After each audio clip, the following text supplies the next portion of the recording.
FIFA সভাপতির chair নিয়ে যেন যুদ্ধ থামছেই না।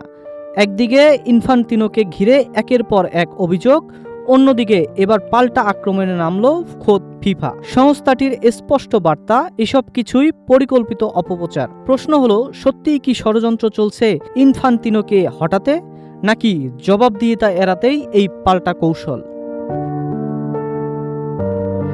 ফিফা সভাপতি জিয়ান্নি ইনফান্তিনোকে দুর্বল করতে সম্মিলিত প্রচেষ্টা চলছে বলে অভিযোগ করেছে বিশ্ব ফুটবলের নিয়ন্ত্রক সংস্থা ফিফা। শনিবার এক দীর্ঘ বিবৃতিতে সংস্থাটি জানায়, ইনফান্তিনোকে ঘিরে সাম্প্রতিক অভিযোগ ও সংবাদের ভিত্তিহীন দাবি ও প্রমাণিত মিথ্যা তথ্য রয়েছে। ফিফার স্পষ্ট বার্তা, তার নেতৃত্বে চ্যালেঞ্জ করতে হলে সংস্থার গঠনতন্ত্র ও গণতান্ত্রিক প্রক্রিয়ায় অনুসরণ করতে হবে, অন্য কোনো পথ নেই। বিবৃতিতে ফিফা বলে, এটা ক্রমেই স্পষ্ট হচ্ছে যে কিছু পক্ষ ফিফা ও এর সভাপতিকে দুর্বল করতে ধারাবাহিকভাবে প্রচেষ্টা চালাচ্ছে। সংস্থাটির যুক্তি, যাদের সদস্য অ্যাসোসিয়েশনগুলোর সমর্থন নেই তারা অভিযোগ বা ভুল তথ্য দিয়ে এমন কিছু অর্জনের চেষ্টা করতে পারেন না যা গণতান্ত্রিক প্রক্রিয়ার সম্ভব নয়। 2027 সালে ফিফা সভাপতি নির্বাচনে পুনরায় প্রার্থী হতে চলেছেন ইনফান্তিনো। তার নেতৃত্বে সবচেয়ে সরব সমালোচক ইউরোপীয় ফুটবলের নিয়ন্ত্রক সংস্থা উয়েফা। বিশ্বকাপের বাণিজ্যিক আয় ব্যবস্থাপনার জন্য নতুন প্রতিষ্ঠান ফিফা ফরওয়ার্ড এন্টারপ্রাইজ গঠনের পরিকল্পনা নিয়ে দুই পক্ষের মধ্যে তীব্র বিরোধ রয়েছে। উইফা, কনকাকাফ ও এএফসির আপত্তির মুখে শেষ পর্যন্ত সেই পরিকল্পনা থেকে সরে আসতে বাধ্য হয় ফিফা।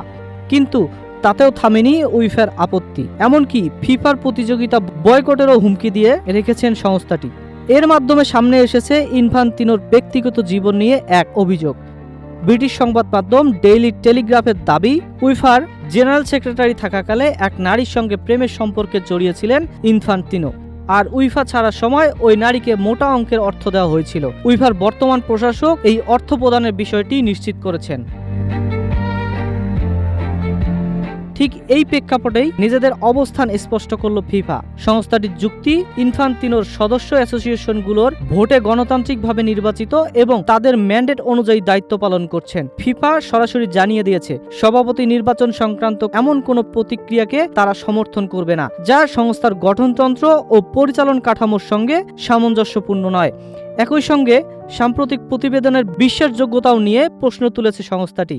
জানিয়ে দিয়েছে, অনুমান বা ইঙ্গিতকে তথ্য হিসাবে উপস্থাপন করা উচিত নয়। কোনো অভিযোগ বারবার বলা হলেই তা সত্য হয়ে যায় না। তবে ইনফান্তিনো একেবারেই একা নন এই লড়াইয়ে। দক্ষিণ আমেরিকার ফুটবল সংস্থা কনমেবল জানিয়েছে, দ্রুত কোনো প্রতিক্রিয়ায় তাকে সরানোর উদ্যোগ তারা সমর্থন দেবে না। আর আফ্রিকান ফুটবল কনফেডারেশন CAF তাকে দিয়েছে সর্বসম্মত সমর্থন। এক পক্ষে ব্যক্তিগত কেলেঙ্কারি আর গঠনতন্ত্র বিতর্কের চাপ, অন্য পক্ষে কনমেবল CAF এর মতো শক্তিশালী মহাদেশীয় সংস্থার সমর্থন। ইনফান্তিনোকে ঘিরে ফুটবল বিশ্বের এই দ্বন্দ্ব যেন প্রতিদিনই নিচ্ছে নতুন মোড়।